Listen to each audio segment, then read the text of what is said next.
माह सियाम के दौरान हार्ट पेशेंट्स को रोज़े के दौरान क्या एहतियाती तदाबीर इख्तियार करनी चाहिए, इससे मुतालिक जानकारी हासिल करने बीबीएन के नुमाइंदे सैयद जमील अहमद ने शहर के मारूफ heart specialist doctor Sanjeev Kumar से बात की। आइए देखते हैं। आदाब नाजरीन, बीबीएन न्यूज़ चैनल में आज आपका इस्तकबाल है। मैं हूं सैयद जमील अहमद। जैसा कि आप जानते हैं, कुछ ही दिनों में रमज़ान का महीना आने वाला है, तो आइए मैं आज आया हूं डॉक्टर संजीव कुमार, जो कि हार्ट स्पेशलिस्ट है। आइए आज हम इनसे जानने की कोशिश करेंगे कि रमज़ान में किस तरीक़े से रोज़ेदार अपना परहेज़ करें और ये हार्ट डिसीज़ वगैरह क्या है और इसका सल्यूशन क्या है, इसके प्रिकॉशंस क्या लेना है, इसके बारे में बात करने के लिए आज हम आए हैं डॉक्टर संजीव कुमार साहब के पास। आदाब डॉक्टर साहब। नमस्ते जी, नमस्ते। अभी रमज़ान का महीना बस जस्ट अगले महीने 9 तारीख से ऐसा स्टार्ट होने वाला है, तो सभी उम्र के लोग रोज़ा रहते हैं। कभी कोई ज़िंदगी का पहला रोज़ा रह रहा है, या तो कभी हमेशा से लोग रोज़ा रहते हुए आए हुए हैं। इसमें कुछ डायबिटिक पेशेंट्स वगैरह होते, कुछ हार्ट पेशेंट्स वगैरह होते और बीपी पेशेंट्स वगैरह होते। तो इनको आप क्या बताना चाहेंगे, किस तरीक़े से अपने रोज़े को रहना है और उसमें क्या चीज़ परहेज़ करना है, इसके बारे में ज़रा आप बताएंगे। बहुत शुक्रिया साहब। मैं बड़े दिनों से आप सब लोगों को मिलना चाहता था, कुछ बताना चाहता था। अब रमज़ान में लगभग 15 दिन बचे हैं। जो भी लोग रोज़ा रखते हैं, जो रोज़ भी रखते हैं, या जो फैमिली में किसी के कोई पहली बार रोज़ा रख रहा है, या कोई थोड़ा सा कमज़ोर है, कमज़ोर मेरा मतलब है बुज़ुर्ग है या कोई बीमार है, 2 पॉइंट्स ज़रा ध्यान से सुनिए। रोज़े शुरू करने के 15 दिन पहले आपको अपने खाने का टाइमिंग जो सेहरी इफ्तारी की तरफ लेके आना है। जैसे हम सुबह 9 बजे खाना खाते हैं, रात को 9 बजे खाना खाते हैं। अब आप सब लोग 15 दिन पहले से अपने खाने का टाइमिंग 9 बजे ना करके सुबह सेहरी में 4 बजे करना शुरू करिए। इबादत करिए, सेहरी करिए नॉर्मली, दोपहर का खाना आप नॉर्मल खाइए। इसका पहला फ़ायदा क्या है, एक आपका टाइमिंग सेट होने को थोड़ा देर लगती है। कुछ लोगों को जो कमज़ोर हैं, जो नए हैं, जो लोग बीमार हैं या ओल्ड एज हैं, उनकी टाइमिंग सेट करने के लिए अब सब लोग सुबह 4 बजे उठें, अपना इबादत करें, अपनी सेहरी करें, मतलब अपना नाश्ता करें, अपनी दवाइयाँ ले लें। अब अपने कामा निपटा करके जब आप दोपहर में जो भी खाना खाएं वो सादा होना चाहिए। दोपहर का खाना भारी नहीं खाइएगा, क्योंकि हम इवेंचुअली आपका दोपहर का खाना बंद करेंगे। जैसे कि हम रोज़ों में पानी भी नहीं पीते, खाना भी नहीं खाते, तो हम दोपहर का आपका खाना बंद कराएंगे। इसके लिए आपको क्या करना है, 15 दिन पहले से ये आदत डालनी है कि लेडीज़ सेहरी और इफ्तारी का टाइम शुरू कर देंगी, अपना खाना सेहरी इफ्तारी में बनाएंगी, और दोपहर में सिंपल खाना जैसे दाल खाना, फ्रूट्स और पानी। जैसे 11 बजे 12 बजे आपको थोड़ी भूख लगी, दाल खाना, फ्रूट्स और पानी। और शाम को सब लोग इफ्तारी करना शुरू कर दो। इफ्तारी का मतलब अपना खाना, गोश्त, जो भी कुछ आप बनाते हैं जो इफ्तारी में, वो आप इफ्तारी बनाना शुरू कर दो। 5 दिन अभी गुजर गए, अभी रोज़ों में 10 दिन और बचे हैं, तो आपको क्या करना है, आपको अब दोपहर का खाना बनाना बंद कर देना है। तो अब आप सिर्फ सुबह का खाना बनाएंगे, सेहरी का, इफ्तारी का बनाएंगे, पर दोपहर में आप सिर्फ फ्रूट्स और पानी। तो हम एक स्टेप आगे बढ़ गए। एक तो हमारा टाइम भी ठीक हो गया, अब हम दोपहर की रज़ा को कम करते जा रहे हैं। और 5 दिन बीते तो आप फ्रूट्स को भी बंद कर दीजिए, सिर्फ पानी पीजिए। रोज़े आने से 1 दिन पहले सब लोग रोज़ा रख के देखिए। इससे 2 फ़ायदे होंगे। एक तो आपकी दवाइयाँ एडजस्ट हो जाएंगी, दूसरा अगर आपको हैबत हो रही है या शुगर ऊपर नीचे हो रही है या बीपी कुछ गड़बड़ हो रहा है, तो आपके पास समय भी है डॉक्टर के पास जाके पूछने का, और आपको ये भी पता चल जाएगा कौन सी दवा गड़बड़ कर रही है। फ़र्ज़ करो पहले दिन ही अगर आप रोज़ा रखे और आपको थोड़ा सा हैबत भी हुई, तो उसको या तो सहना पड़ता या फिर रोज़े ख़राब होते। तो इससे ज़्यादा बेहतर ये रहेगा कि रोज़े 15 दिन पहले से शुरू हो, 5-5 दिन में आपके दोपहर का खाना कम होता चला जाए, और 1 दिन पहले जो फ़र्ज़ रोज़ों से पहले इसको एक नफिल रोज़ा जैसा समझ के, मतलब एक, मैं तो बहुत छोटा आदमी हूँ इसको कहने के लिए, बट एक रोज़े जैसा रह के देख लीजिए। अगर आपकी तबीयत आपका साथ देती है तो बेशक और बहुत ज़रूर रोज़े रखिए, नहीं तो डॉक्टर से पूछ के रोज़े रखिए। अक्सर ये देखा जा रहा, मेरी नज़र में जहाँ तक 2019 से ये हार्ट डिसीज़ पहले तो बड़े लोगों में पाया जाता था, अब ऐसा हो रहा है, बिल्कुल नौजवान बच्चे 20 साल 19 साल ये उम्र में भी शायद आपके पास पेशेंट आते होंगे, इनमें भी ये डिसीज़ पाए जा रहे, तो इसकी वजह क्या है सर? इसकी वजह एक्चुअली कुरान में लिखी गई है। कुरान ने हमको कहा था कि नशा मना है। वो नशा कौन सा नशा मना है? क्या शराब मना है? क्या स्मोकिंग मना है? सब मना है। तंबाकू तक भी मना है। बट कल्चर के साथ साथ हम लोग पान खाने वाले तहजीब से आते हैं, तो लोगों ने हल्के हल्के हमारे पान में तंबाकू डाल दिया, हमको मालूम भी नहीं चला। हम तंबाकू का पान खाते खाते स्मोकिंग करने लग गए। स्मोकिंग करते करते आज हम सवाल पूछते हैं कि हार्ट अटैक क्यों आ रहा है, बच्चों को क्या आ रहा है। आप देखिए, ये कल्चर वेस्ट से आया है। अमेरिका में लाकी लड़के लड़कियां भी स्मोकिंग करती हैं और खुलेआम करती हैं। स्मोकिंग का एक खतरा सबसे बड़ा है कि उससे हार्ट अटैक बढ़ जाते हैं, हार्ट की नालियों में गर्दरा फंस जाता है, ब्लॉक्स बन जाते हैं, हार्ट अटैक्स आ जाते हैं। आज की तारीख में सबसे ज़्यादा हार्ट अटैक इंडिया में आ रहे हैं। अगर आप स्मोकिंग को बंद कर दें तो आपके हार्ट अटैक आधे हो जाए। मेरा सवाल जनता से ये है कि ये नशा बेचता कौन है? अगर सरकार इसको बेचे ना तो हमें मिले कैसे? इसको सरकार बेचती है, लोग लेते हैं, जबकि हमारी कुरान में खुलेआम मना किया गया है कि स्मोकिंग अलाउड नहीं है।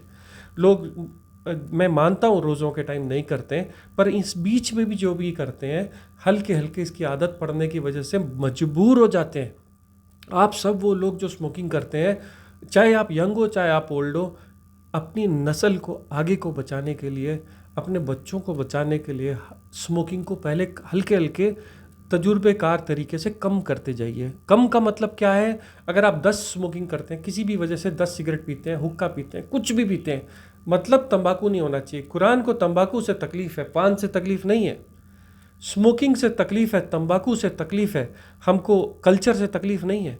आप पहले वो स्मोकिंग को बंद कर दें जो आप सिर्फ शौक के लिए करते हैं, जो बहुत ही मजबूरी 2 या 3 बचती हैं, उसको पहले कम करके एक स्टेप बाय स्टेप पर कम करके निकाल दिया जाए। अगर मैं आपसे सवाल पूछूं कि 50 सदियों पहले जब पहले किसी आदमी ने पहली बार स्मोकिंग करी होगी, अगर उसे ये बताया गया होता कि ये हमारी तहजीब में नहीं आता, अगर हमें अंग्रेज ये चीज़ ना सिखा के जाते, तो क्या हम में से कोई भी स्मोकिंग करता? आप याद करिए, आज भी होटल वाले कभी कभी खाने के साथ गर्म पानी देते हैं। वो हमारी तहजीब थी कि हम खाने के साथ गर्म पानी पीते थे। अंग्रेज़ों ने इसके अंदर आकर के कॉफ़ी और चाय के नशे डाल दिए, और वो नशा आज इतनी दूर तक बढ़ गया कि अमेरिका में तो पता नहीं कौन कौन से नशे अलाउड हैं, और अब वो अगर इंडिया में आ गए तो फिर हमारा क्या होगा? हार्ट आने से पहले इसके सिम्टम्स क्या रहते हैं सर, ताकि पेशेंट को पहले कुछ पता चलने का कुछ ऐसे चांसेस है? फिर उसके साथ साथ सर अक्सर ये मालूम होता कि सेब्रिटॉट कुछ ऐसी नाम की गोली है जो हार्ट आने से पहले ज़बान के नीचे रखते, तो क्या ये मतलब किसी को नॉलेज नहीं रहती इसके बारे में, किस टाइप की दवा लेना है, कितने टाइम पहले लेना है, या लेने से इसका नुकसान हो सकता है, या लेने से इसको हार्ट अटैक आने से सेव कर सकते, इसके बारे में? साहब, सबसे पहले जब भी हम हार्ट अटैक देखते तो सबसे पहले ये तय करते कि इसको हार्ट अटैक आ सकता है कि नहीं। जैसे कि मैं आपको 2 एग्जाम्पल बोलता हूँ। एक मेरे सामने एक लेडीज़ बैठी हुई हैं जिनकी एज 20, 25, 30 है।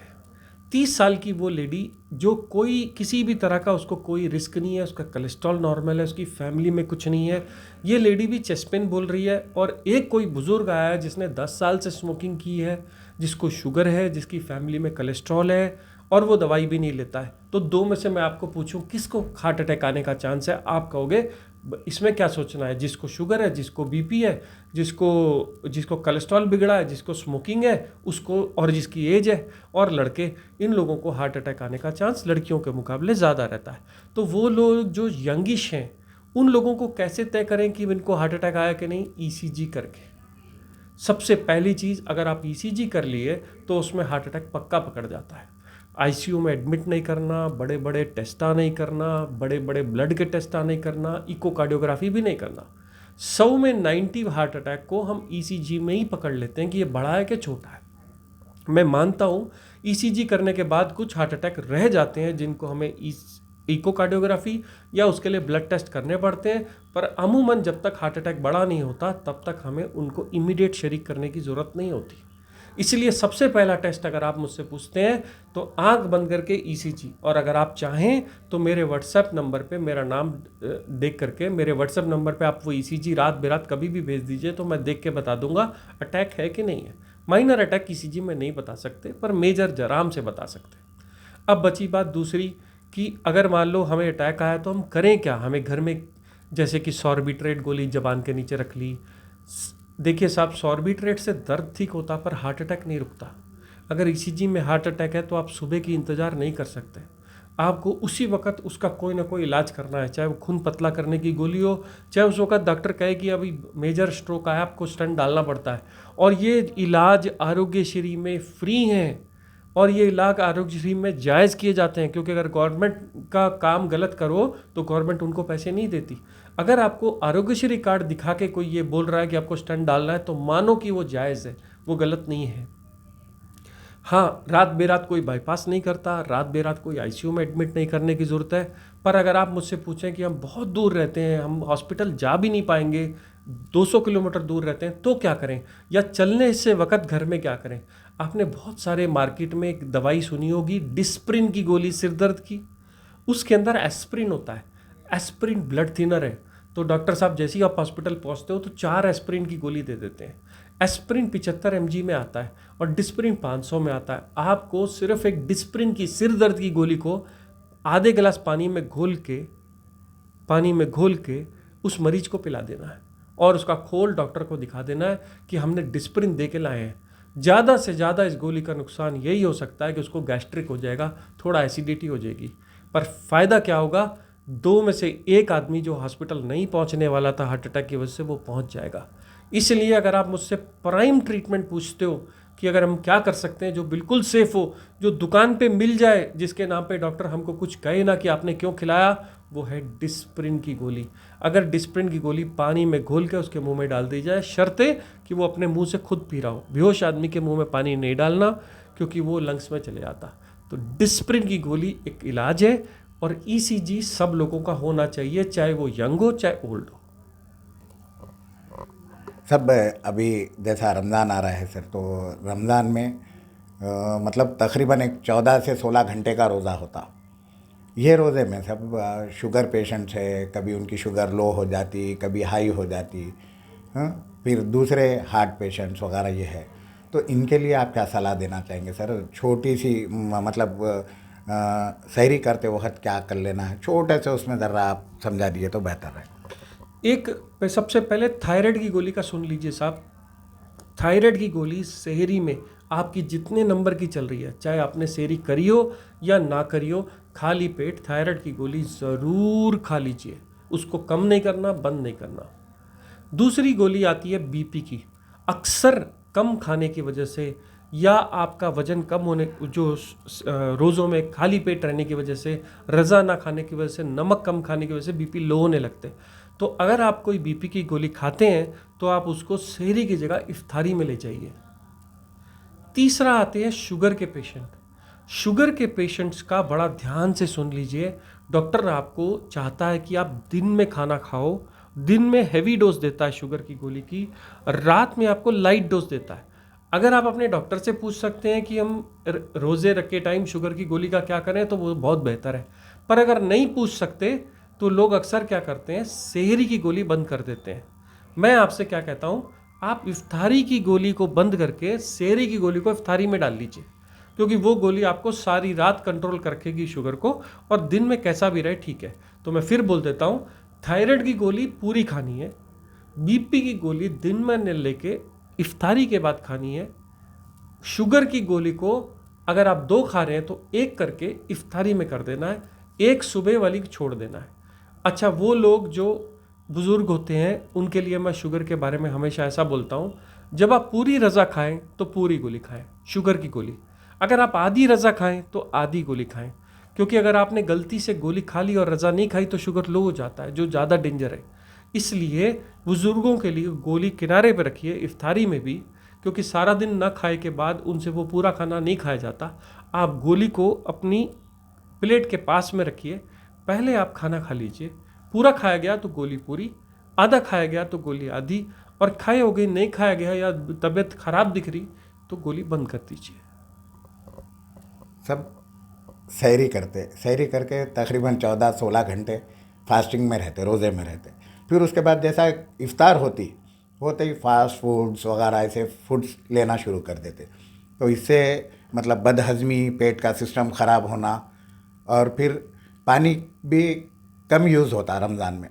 तो इसके बारे में, फास्ट फूड के बारे में एक बार बता दीजिए। एक कुरान में एक लाइन लिखी है, मैं शायद हो सकता कुछ गलत बोलूँ, आप मुझे ठीक करिए, कि अल्लाह मियाँ कह रहे हैं कि मैंने आपके लिए इस धरती पे खाने के लिए सब कुछ बनाया था। अगर मैं आपसे पूछूं कि अल्लाह मियाँ ने क्या बनाया था, तो वो खाने में है झाड़ पे लगने वाले फ्रूट्स, वेजिटेबल्स, रोटी, सब्जी, चावल, यही बनाया था। अब ये जब इस खाने के अंदर कुछ चीज़ जो गलत आ गई, इवन गोश्त भी उन्होंने हमारे लिए बनाया था। अब देखिए, मैं आपको एक एग्जांपल बोलता हूँ। अल्लाह मियाँ ने बनाए फ्रूट्स, आपने उस फ्रूट का निकाल लिया जूस, उस जूस को गर्म किया, बना लिया गुड़, उस गुड़ को साफ़ किया, बना लिया शक्कर। शक्कर को आप चाय में भी डालते हैं, कॉफ़ी में भी डालते हैं, वो दोनों नशे हैं। और आप उसको शोर खुरमे में भी डालते हैं, उसको आप चॉकलेटों में भी डालते हैं। सवाल ये है कि अल्लाह मियाँ ने बनाया क्या था? अल्लाह मियाँ ने बनाए थे फ्रूट्स। बहुत बहुत शुक्रिया साहब। बीबीएन के नाजरीन से आप बहुत इम्पोर्टेंट इशू पे बात हुई और बहुत अच्छे तरीके से आपने एक्सप्लेन किया। बहुत बहुत शुक्रिया साहब। रमज़ान मुबारक।